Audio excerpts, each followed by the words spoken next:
কল বেঙেনাকেইটা মই ঘৰৰ পৰা লৈ আহিছিলোঁ, বহুত কুমলীয়া। সেইবাবে মই ভাবিলোঁ আজি বেঙেনাৰে পকোৰা বনাওঁ। গতিকে বেঙেনাকেইটা মই ভালদৰে ধুই মাজেৰে এনেকৈ ধুনীয়াকৈ কাটি লৈছোঁ, দেখিছেনে? বেচনখিনি যাতে ভিতৰত সোমাই যায়। গতিকে মই বেচনৰ যিটো বেটাৰ তৈয়াৰ কৰিছোঁ সেইটোত মই দিছোঁ বেচন 2 চামুচ, চাউলৰ গুড়ি 2 চামুচ, হালধি দিছোঁ অকণমান, তাৰপিছত নিমখ দিছোঁ সোৱাদ অনুযায়ী, জিৰা অকণমান দিছোঁ আৰু জলকীয়া অকণমান জ্বলা হ'বৰ বাবে সৰু সৰুকৈ মিহিকৈ কুটি দিছোঁ। তাৰ উপৰি অকণমান জলকীয়া গুড়িও দি দিছোঁ।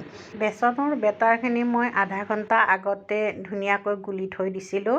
আৰু এতিয়া মই কি কৰিছোঁ, কলডিলৰ ভিতৰত যে থাকে সেই ফুলটো থৈ দিয়াই আছিলে, তাৰে কেইটামান উলিয়াই লৈ ফুলটোৰ ভিতৰত থকা এটা পাতল পাহি থাকে সেইটো গুচাই দিছোঁ আৰু এডাল ভিতৰত টাইট ঠাৰি থাকে সেইডালো গুচাই দিছোঁ।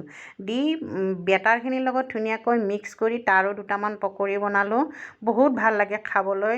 তাৰপিছত আকৌ কি কৰিলোঁ, আলু বইল কৰি থোৱাই আছিল, আলু বেচনত দি কিনে এনেকৈ ভাজি দিলোঁ। আজি মই এই 3 বিধে পকৰা বনালোঁ। খাই কিন্তু বহুত ভাল লাগিছিল, বহুত মচমচীয়া হৈছিল। গতিকে আপোনালোকেও এনেকৈ বনাই খাবচোন, বহুত ভাল লাগে। সিমান টানো নহয়, বহুত সহজ।